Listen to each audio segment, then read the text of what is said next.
स्वागत है आप सभी का। मेरा नाम है विक्रम और आप देख रहे हैं वीके मैथ यूट्यूब चैनल।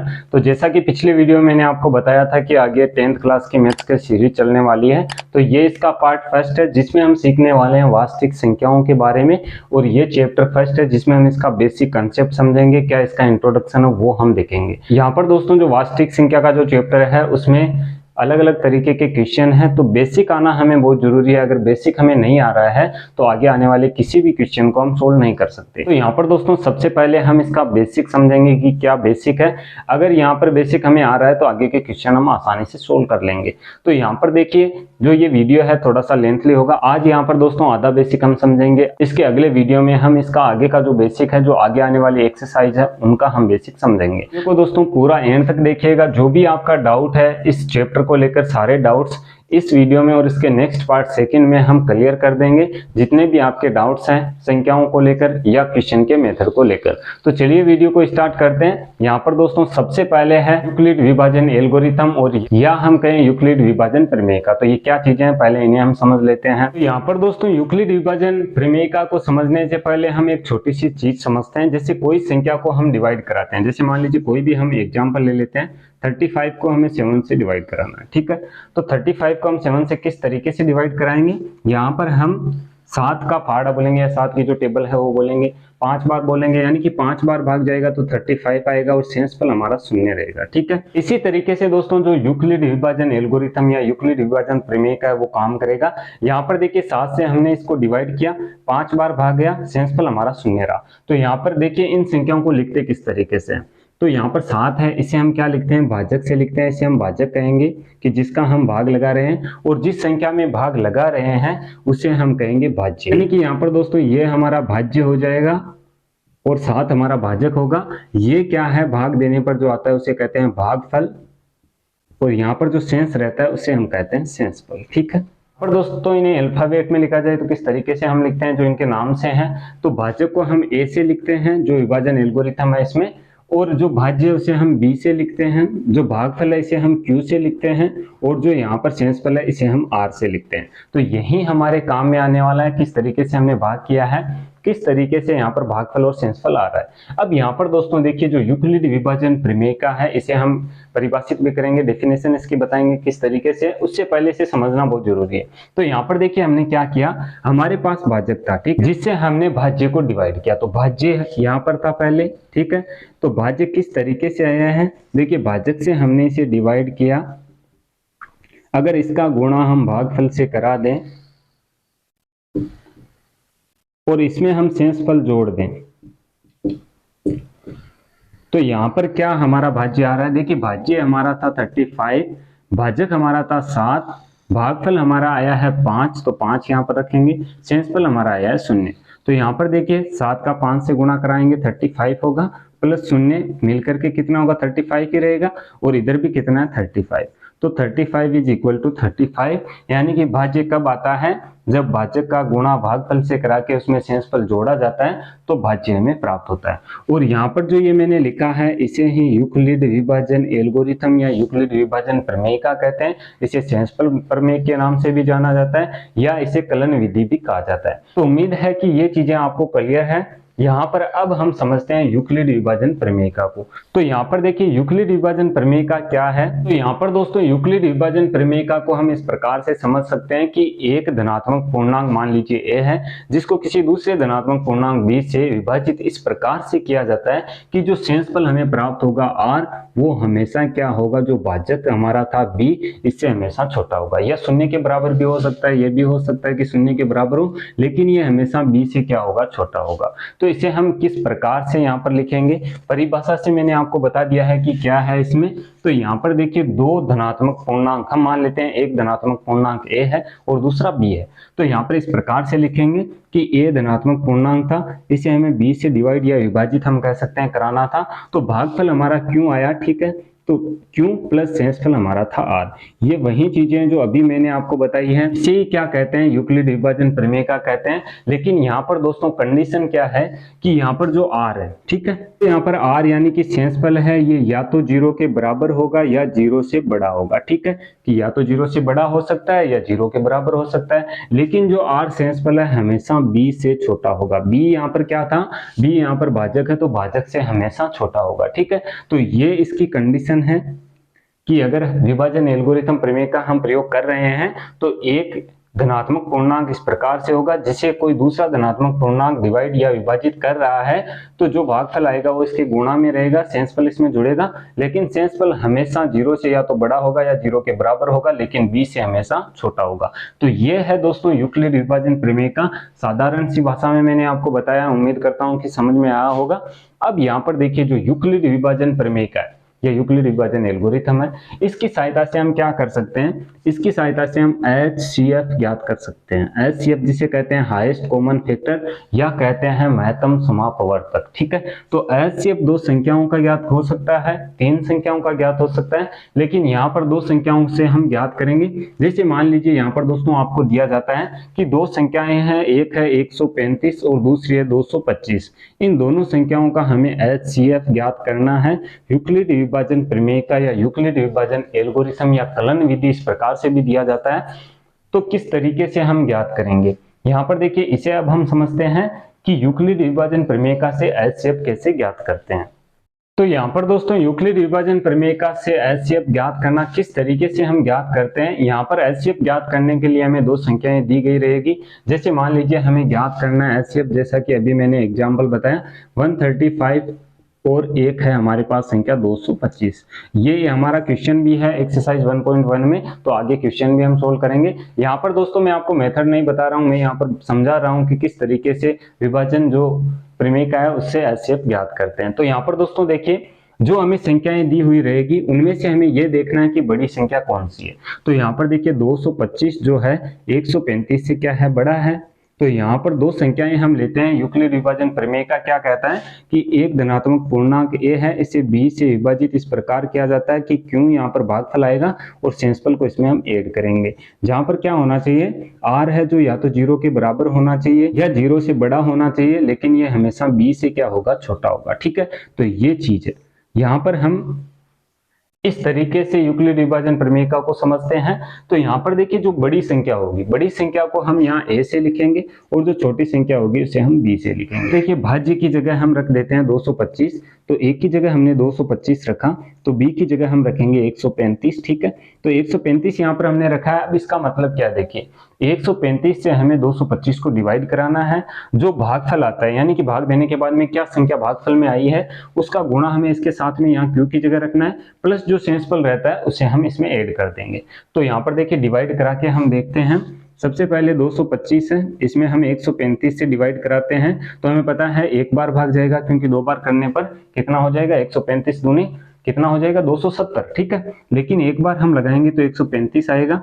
शेषफल हमारा रहेगा 225 में से 135 घटाएंगे 90 बचेगा। ठीक है, तो 90 हमारा शेषफल आया। अब देखिए यहाँ पर भाग भी इसी तरीके से करना है कि हमारे पास शेषफल आए तो ठीक है, आ जाए, अगर शून्य आ रहा है तो कोई बात नहीं है, लेकिन अगर शेषफल आ रहा है तो आगे हमें दशमलव में भाग को नहीं करना है, यहीं तक करना है। ठीक है, तो यहाँ पर देखिए हमने 135 का भाग लगाया 225 में, एक बार भाग गया तो ये हमारा भागफल हुआ, ये हमारा शेषफल हुआ। तो 135 गुणा q हम करते हैं, तो q हमारा 1 था। ठीक है, प्लस r हमारा क्या था, 90 था, तो यहाँ पर हम रखेंगे।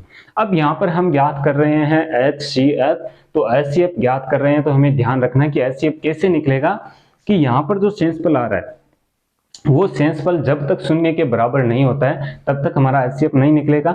जब ये शून्य के बराबर हो जाएगा तो यहाँ पर जो हमारा भाजक था, यानी कि जो b का मान था, वहीं दी गई दो संख्याओं का क्या होगा, HCF होगा। ठीक है, उम्मीद है कि आप समझ रहे होंगे। तो अब यहाँ पर देखिए हमें क्या करना है, हम देख सकते हैं कि जो शेषफल हमारा है वो 0 के बराबर नहीं आया है, यहाँ पर हमारे पास 90 आ गया है। तो अब हमें क्या करना है, अब फिर से हमें जो यूक्लिड विभाजन प्रमेय का है वो फिर से अप्लाई करना है। फिर से कैसे अप्लाई करना है, देखिए फिर से अप्लाई करने के लिए यहाँ पर हमें एक भाज्य की जरूरत होगी जो a का मान होगा।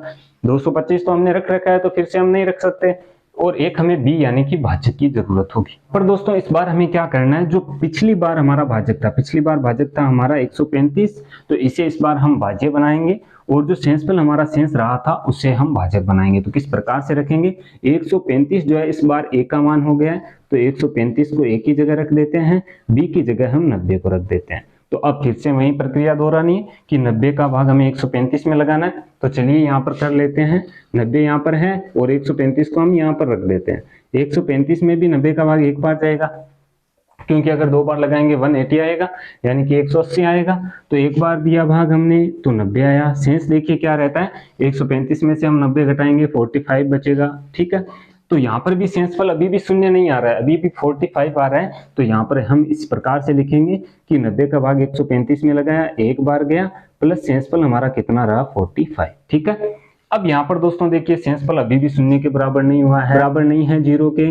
तो फिर से हम क्या करेंगे, यही प्रक्रिया फिर से दोहराएंगे। तो ये दोस्तों हमें कब तक करना है, जब तक 45 की जगह शून्य नहीं आ जाए। ठीक है, या शेषफल की जगह शून्य ना आ जाए। तो यहाँ पर इस बार करेंगे तो देखिए जैसा कि मैंने बताया, इस बार हम क्या करेंगे, 45 को भाजक रखेंगे, इसको भाज्य रख देंगे, तो 90 को एक की जगह रख देंगे, 45 को b की जगह रख देंगे। अब देखिए 45 का भाग हमें 90 में लगाना है, लगा देते हैं। देखिए यहाँ पर तो 90 में भाग कितनी बार चला जाएगा, हमें पता है 2 बार पूरा पूरा चला जाएगा, शेषफल शून्य आ जाएगा। तो यहाँ पर हमारा काम खत्म हो जाता है। देखिए लेकिन लिखना है हमें किस प्रकार से, 45 का भाग दिया 90 में 2 बार गया, शेषफल कितना रहा शून्य। ठीक है, तो शून्य r की जगह हम शून्य रख देंगे। ठीक है, अब यहाँ पर दोस्तों अगर शेषफल शून्य आ जाता है तो जैसा कि मैंने बताया जो भाजक होगा, अंतिम भाजक क्या है 45 है, यही इन दोनों संख्याओं का HCF होगा। तो यहाँ पर हम लिख देंगे r बराबर 0 के है, तो यहाँ पर b का मान जो है वो क्या है, यहाँ पर HCF है। तो हमें HCF ही ज्ञात करना था, दोनों का HCF कितना हो जाएगा 45। इस तरीके से हम HCF ज्ञात करते हैं। यहाँ पर इसका दोस्तों मेथड क्या रहने वाला है, जब हम क्वेश्चन सोल्व करेंगे तो कुछ चीजें हमें ऐड करनी होगी, कुछ चीजें यहाँ पर हमें लिखनी होगी। यहाँ पर मैंने समझाने के लिए आपको सीधा मेथड बताया है। तो उम्मीद करता हूँ कि HCF निकालना यूक्लिड विभाजन प्रमेय से आपके समझ में आया होगा। फिर से मैं एक बार रिपीट कर देता हूँ। यहाँ पर हमें क्या करना है, यूक्लिड विभाजन प्रमेय का हमें पता है क्या है, a = b गुणा q प्लस r। ठीक है, तो यहाँ पर हम क्या करेंगे, एक संख्या जो बड़ी वाली संख्या होगी उसको a रखेंगे, छोटी वाली को b रखेंगे, इसमें इसका भाग लगाएंगे, जो भी भागफल आएगा उसका गुणा कराएंगे, शेषफल को ऐड कर देंगे। अब ये प्रक्रिया तब तक चलती रहेगी जब तक कि r का मान शून्य ना आ जाए। और जब r का मान शून्य आएगा तो जो हमारा भाजक होगा b का मान, वही दी गई संख्याओं का क्या हो जाएगा, HCF हो जाएगा। तो चलिए आगे बढ़ते हैं। अब यहाँ पर दोस्तों क्या होता है, क्वेश्चन इस प्रकार से भी इस प्रश्नावली में या हम कहें इस एक्सरसाइज में है, जो चैप्टर हमारा फर्स्ट है वास्तविक संख्याएं, उसमें कि यहाँ पर HCF में और जो दो संख्याएं दी हुई होती है उनमें संबंध दिया गया है। क्या संबंध होता है, चलिए इस संबंध को हम सबसे पहले समझ लेते हैं। दोस्तों है दो संख्याओं के मध्य HCF व लस्य LCM में संबंध। मध्य यहाँ पर होता है HCF जिसे कहते हैं महत्तम समापवर्तक, और एक होता है LCM जिसे कहते हैं लस्य जो होता है लघुत्तम समापवर्तक। अब यहाँ पर दोस्तों इन दोनों में और जो संख्याएं दी हुई रहेगी उनमें क्या संबंध है, जैसा कि अभी दोस्तों हमने किया था, HCF निकाला था हमने, दो संख्याएं हमारे पास थी 135 और 225। ठीक है, इन दोनों संख्याओं का हमने HCF यूक्लिड विभाजन प्रमेय से ज्ञात किया था। तो यहाँ पर देखिए जो दो संख्याएं हमें दी जाती है, अब यहाँ पर ऐसा नहीं है कि HCF ही पूछा जाए, यहाँ पर हमें LCM भी पूछा जा सकता है। ठीक है, तो LCM यूक्लिड विभाजन प्रमेय से ज्ञात नहीं किया जा सकता, उसके लिए गुणनखंड विधि से ज्ञात कर सकते हैं, जो जब हम आगे अगली एक्सरसाइज सीखेंगे उसमें आएगा कि किस तरीके से ज्ञात करते हैं। अब यहाँ पर देखिए अगर हमें दो संख्याएं दी गई हैं तो यहाँ पर हम दोनों संख्याओं को a मान लेते हैं, a को b मान लेते हैं, तो दो संख्याएं हो गई a b।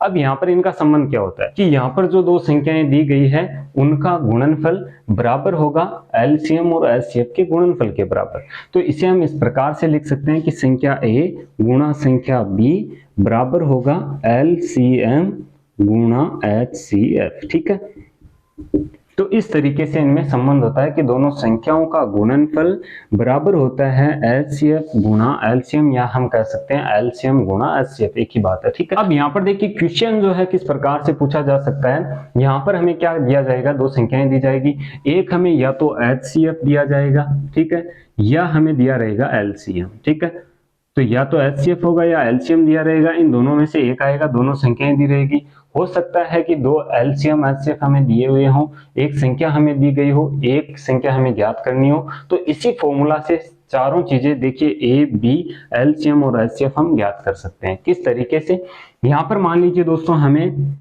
दोनों संख्याएं दी गई है, एलसीएम दिया गया है, एचसीएफ हमें ज्ञात करना है। तो एचसीएफ यहाँ पर देखिए सबसे पहले कैसे ज्ञात करेंगे। एचसीएफ ज्ञात करने के लिए हमें पता है दोनों संख्याओं का हमें मान पता है, तो दोनों संख्याएं तो बराबर गुणा में आएगी। अब एलसीएम को अगर हम इधर पक्षांतरण कर दें तो इसके गुणा में तो इसके बटे में आएगा, तो बटे में हो जाएगा एलसीएम। ठीक है, तो सीधा सा है कि एचसीएफ ज्ञात करना है, दोनों संख्याओं का गुणा करो, बटे में एलसीएम लिख दो, तो क्या ज्ञात हो जाएगा, एचसीएफ ज्ञात हो जाएगा। अब इसी तरीके से मान लीजिए एलसीएम हमें ज्ञात करना है कि लैसा हमें ज्ञात करना है, तो इसी तरीके से होगा a गुणा b, यानी दोनों संख्याओं का गुणा हो जाएगा। यहाँ पर एलसीएम रखा था, एलसीएम अब ज्ञात करना है तो एचसीएफ को इसके नीचे भेज देते हैं, तो एचसीएफ ज्ञात हो जाएगा। ठीक है, अब यहाँ पर दोस्तों मान लीजिए हमें एलसीएम और एचसीएफ दे रखा है, एक संख्या हमें दे रखी है और दूसरी संख्या मान लीजिए a ज्ञात करना है, b का हमें पता है, तो a ज्ञात करने के लिए हम क्या करेंगे, यहाँ पर एलसीएम गुणा एचसीएफ। ठीक है, और a का मान ज्ञात करना है तो जो दी गई संख्या b है उसको इसके बटे में रख देंगे। इसी तरीके से b को हम ज्ञात कर सकते हैं कि एलसीएम गुणा एचसीएफ और बटे में हम यहाँ पर a को रखेंगे तो b ज्ञात हो जाएगा।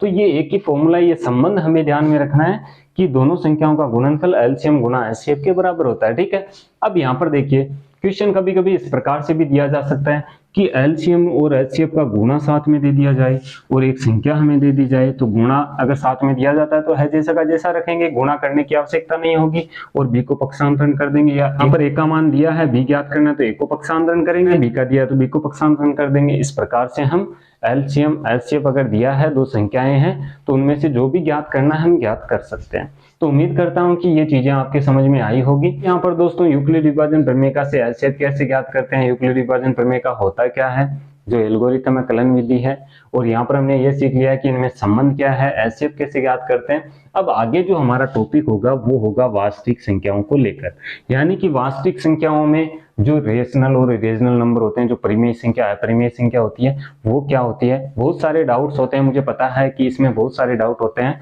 कि परिमेय संख्या किस तरीके से होती है, अपरिमेय संख्या किस तरीके से होती है। तो एक ही वीडियो में सारा कुछ बताना संभव नहीं है, क्योंकि वीडियो भी लेंथली हो जाएगा और आपको देखने में भी दिक्कत होगी।